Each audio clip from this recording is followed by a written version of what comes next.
یہ کہتے بت پرست تو بھائی اسلام میں بالکل بھی مانا نہیں جاتا، لیکن ہم بھی بت پرست ہیں.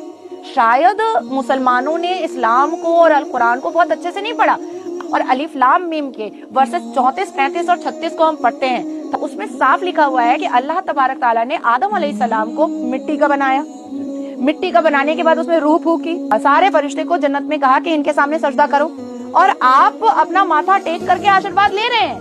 تو ہم بھی تو آدم کے سامنے جھکے ہیں، وہ بھی تو مٹی کے تھے.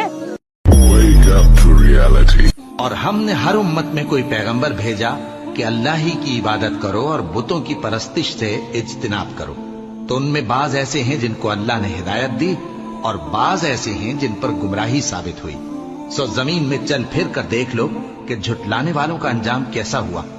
اے پیغمبر صلی اللہ علیہ وآلہ وسلم کہہ دو کہ اے کافرو، جن بتوں کو تم پوجتے ہو ان کو میں نہیں پوجتا، اور جس معبود کی میں عبادت کرتا ہوں اس کی تم عبادت نہیں کرتے. اور میں پھر کہتا ہوں کہ جن کی تم پرستش کرتے ہو ان کی میں پرستش کرنے والا نہیں ہوں، اور نہ تم اس کی بندگی کرنے والے معلوم ہوتے ہو جس کی میں بندگی کرتا ہوں. تمہارے لیے تمہارا رستہ، میرے لیے میرا رستہ. کہہ دو کہ مجھے میرے پروردگار نے سیدھا رستہ دکھا دیا ہے، یعنی دین صحیح، طریقہ ابراہیم کا جو ایک اللہ ہی کے ہو رہے تھے اور مشرکوں میں سے نہ تھے.